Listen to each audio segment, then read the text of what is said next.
6.13 지방선거 이제 정말 얼마 안 남았습니다. 그런데 이 지방선거 할 때 교육감도 함께 뽑는다는 거 여러분 알고 계시죠? 예, 알고는 계신데 아무래도 이 교육감 선거에 대한 관심이 좀 낮은 것 같아요. 우리 아이들의 교육을 책임지는 자리인 만큼 관심 갖고 지켜봐야 할 중요한 선거가 바로 이 교육감 선거입니다. 그래서 오늘 그 인구 1200만 명 전국 최대 광역단체죠. 경기도 교육감 선거에 출사표를 던진 이재정 후보. 현 교육감이니까 지금 재선에 도전하시는 셈이죠. 직접 스튜디오에 모셔서 이야기를 나눠보겠습니다. 이재정 후보 어서 오십시오. 네, 안녕하세요. 네, 재선 도전이시잖아요. 그렇습니다. 4년 하니까 좀 더 해야 되겠다 이런 생각이 드시던가요?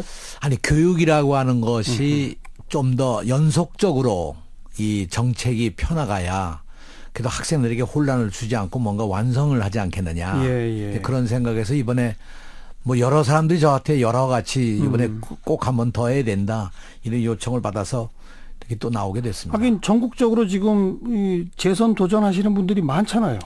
네, 현직 교육감 가운데 지금 11명이 재선 3선 도전하고 있습니다. 그렇죠. 네. 네. 4년 동안 스스로 평가해 보시면 4년 동안 참 힘들기도 했지만 교수 총장 출신이시니까 학점을 한번 줘보세요. 몇 점? 학점을 준다고 그러면 저는 A학점 주고 싶습니다. 진짜요? 네.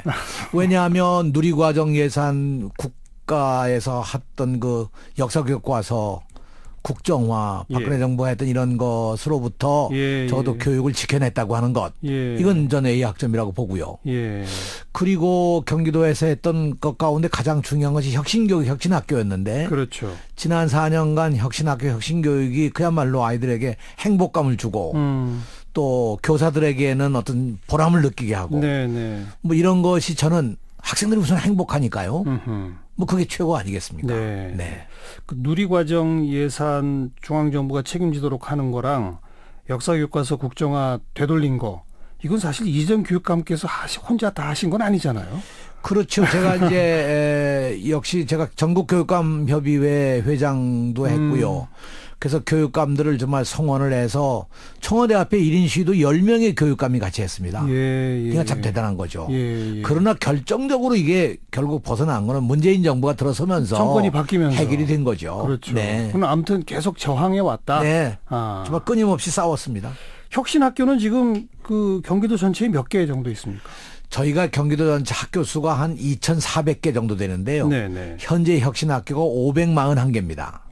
많이 늘었군요. 네. 사실 모든 학교가 혁신학교 돼야 되는 거 아닙니까? 그렇습니다. 네, 모든 혁신학교라는 게 사실 새로운 게 없잖아요. 그 교사와 학생과 학부모들이 자율적으로 뭔가 프로그램을 만들어 가보자 이런 거잖아요. 그러니까 학교의 문화를 바꾸고 학교 교육 방법을 바꾸고 평가의 방법을 바꾸고 특히 이게 뭐 어떻게 바꿨냐면 학생들이 이제 직접 참여하는 교육. 그러니까요. 그러니까 토론식 수업, 프로젝트 수업 뭐 이런 걸 이제 해서 학생들이 만들어가는 수업. 그래서 저는 앞으로 4년을 더 하게 되면 이제는 혁신학교라고 하는 걸 미래형 학교로 만들어가야 되지 않겠느냐.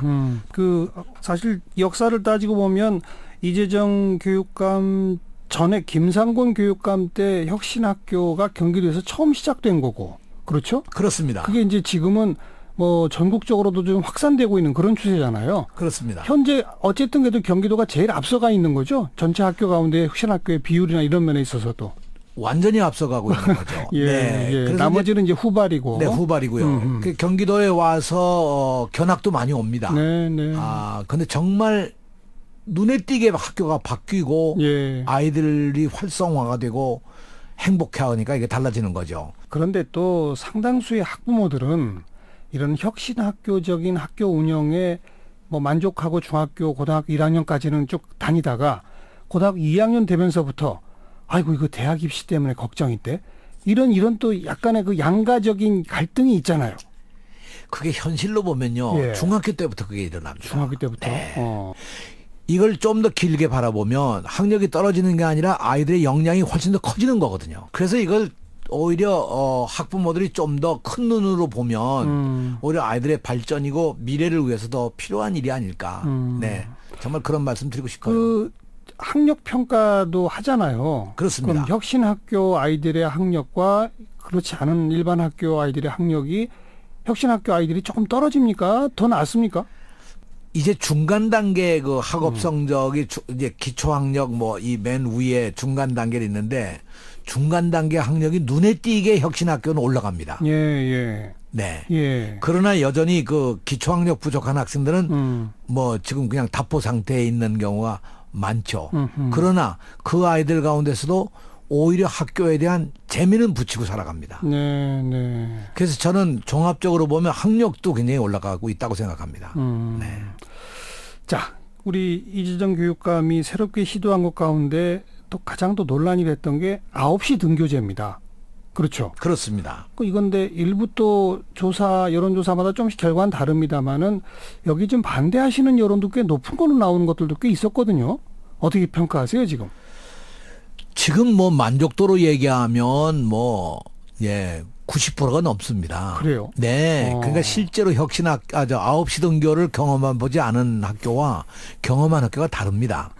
경기도는 지금 98%가 예. 9시 등교를 합니다. 예, 예. 학생들이 무척 좋아합니다. 근데 고3 학생들하고 학부모들은 뭐 상당수가 반대한다는 그런 여론조사도 있어요. 고3 가운데도 누구냐 하면요. 사립학교.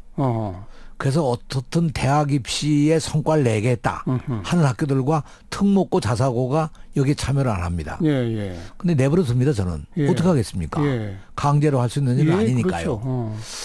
그러나 저는 긴 안목으로 보면 아침잠을 자고 아침밥을 먹고 나오는 학생들의 연구 결과를 보면 이 집중력이 살아나고 예, 예. 아이들의 학습 능력도 더 높아지고 있다. 뭐 이런 얘기들이 나오거든요. 네. 저는 자관 그 문제가 앞으로 우리 교장들이 좀 고려해야 될 문제라고 생각해요. 그래서 교장들에게 그렇게 얘기하죠.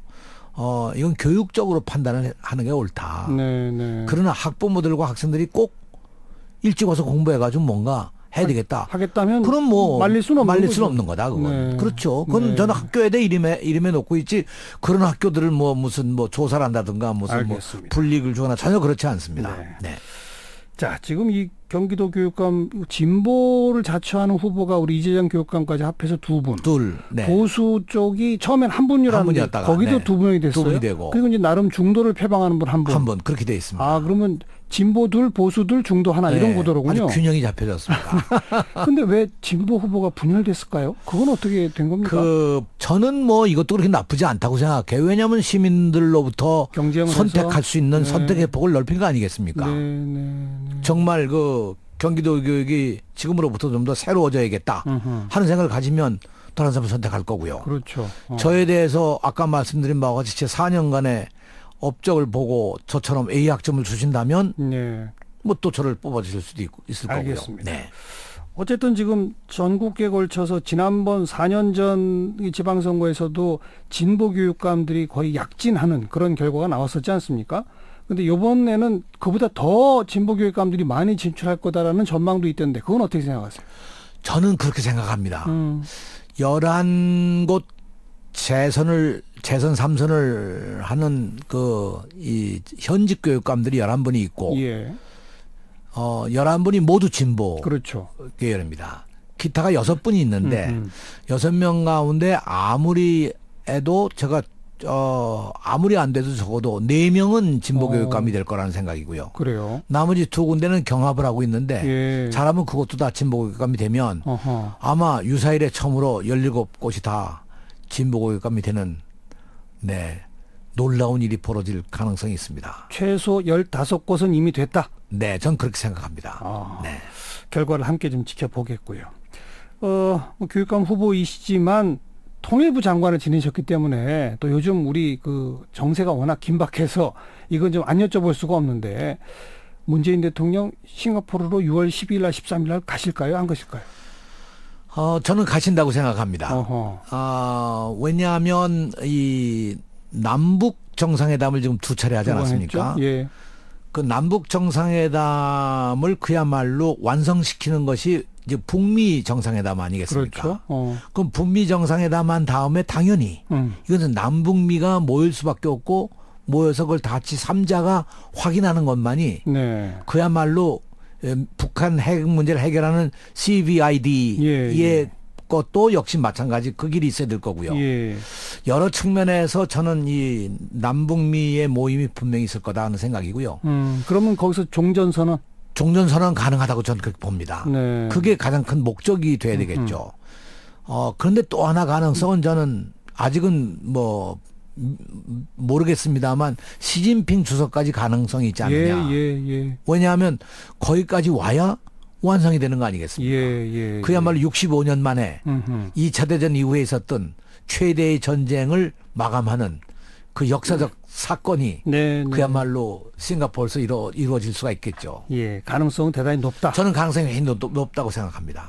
그럼 그거는 북미 정상회담은 예정돼 있으니까 북미 정상회담에서 일정한 합의가 이루어지면 거기서 이제 한국이나 중국 쪽에 문재인 대통령, 시진핑 주석을 초청하는 형식이 되는 겁니까? 어떻게 되는 겁니까? 방법은 이미 아마 여러 통로로 가령 뭐 이 북중 관계 속에서도 얘기가 되고 우리는 이제 한미 간의 얘기가 되고 우리 남북 간의 얘기가 돼서 이 북미 정상회담이 이러한 의제를 가지고 이렇게 합의가 된다고 하면 거기서 그 다음 회의가 열리는 건 당연히 열리는 걸 거고요. 저는 그래서 지금 이 준비 과정, 이 판문점에서 열리는 의제에 관한 회의, 또 싱가포르에서 열리는 또 여러 가지 일정과 이런 데 대한 회의가 양쪽으로 나눠서 진행하는 것도요. 바로 이런 배경이 아닐까. 네, 의제에 대한 논의를 굳이 판문점 와서 할 이유가 사실 없었는데. 알겠습니다. 이런 면에서 저는 지금 진행하는 것이 아주 완성품이 되려면 종전선언이 핵심이니까요. 만들어져야죠. 네. 그런 면에서 6월 12일, 13일을 전 기대합니다. 거기다 6월 14일이 트럼프 대통령의 생일입니다. 아, 그런가요? 네. 그리고 실제 6월 12일도 역사적인 의미가 있는 트럼프 대통령에게는 어떤 3년 전에 대통령 출마 선언을 한 날이거든요. 아, 그래요? 네. 그래서 전 6월 12, 13, 14라고 하는 것이 그야말로 트럼프 대통령 개인에게도 대단히 의미 있는 기간이고. 일부러 그렇게 날짜 잡았을까요? 트럼프 대통령이? 저는 글쎄 그런 의도가 들어갔는지 모르겠습니다만. 취임 출마 선언한 날 그리고 자기 생일 이렇게 되는군요. 네. 그러니까 사실상 만일 6.13 회의가 열려서 그야말로 종전선언을 한다면 그건 트럼프 대통령으로서는 엄청난 생일 선물과 생일상을 받는 거죠. 알겠습니다. 네. 우리 중고등학교 아이들한테 통일 교육도 좀 제대로 되고 있습니까? 좋은 질문이신데요. 저희가 경기도에서는 일찍이 민주시민 교과서를 만들어서 가르쳐 왔잖아요. 그래서 제가 4년 전 당선되면서 바로 출발한 것이 민주시민 가지고는 좀 부족하다. 이제는 정말 평화 시대를 준비하는 통일시민 교과서가 있어야 되겠다. 그러니까 이것과 함께 우리가 그야말로 국내에서 이렇게 우리끼리 경쟁하는 게 아니라 세계를 내다볼 수 있도록 하기 위해서 세계 시민 교과서도 만들자. 그 3종 세트를 완성을 했습니다. 그래서 이미 통일 교과서를 초중고에 활용할 수 있는 통일 시민 교과서가 이미 나와서요. 금년부터 지금 학교에서 활용하고 있죠. 저는 이 교육이 제대로 돼서 그야말로 우리 아이들이 어른들이 만드는 통일 체제가 아니고 아이들이 상상으로 꿈꾸는 그런 세계를 만들어 가도록 통일 시대의 주체로 삼아야 되지 않을까. 민주시민교육, 통일시민교육, 세계시민교육. 그렇습니다. 교과서 3가지가 있어요. 네. 그래서 이 세계시민교과서는 문정인 특보가 중심이 돼가지고 그 팀이 연구해서 자료를 만들어냈고요. 통일시민교과서는 지금 여가부 장관 하시는 정현백 선생님이 성균관대학 교수하실 때 그때 같이 참여하셔서 만들어내서 이걸 교과서로 편찬해서 지금 전체 각 시도 교육청에서 많이 이걸 활용하고 있습니다. 알겠습니다. 교육감 선거에 대해서 일반 유권자들의 관심이 시도지사나 시장 선거보다 조금 떨어지는 거는 느끼시죠? 네. 게다가 이럴 바에는 아예 교육감 직선제 없애자 이런 법도 지금 국회에 많이 나가 있는데 이재정 후보 생각하실 때 교육감을 직접 주민 직선으로 뽑아야 하는 이유가 있다면요. 마지막으로 한 말씀. 가장 중요한 것이 헌법에 규정된 바에 의하면 헌법 31조에 교육에 대해서 자주성과 전문성과 정치적 중립성 그리고 대학의 자율성 이걸 보장해야 된다. 이게 헌법입니다. 이거에 대한 것을 법률로 정해야 된다 이런 얘기인데요. 그런 의미에서 저는 이것은 당연히 주민 직선으로 가야 된다고 생각하고요. 두 번째로는 아시는 바와 같이 2010년부터 본격적으로 시작돼서 이번이 세 번째입니다. 그렇죠.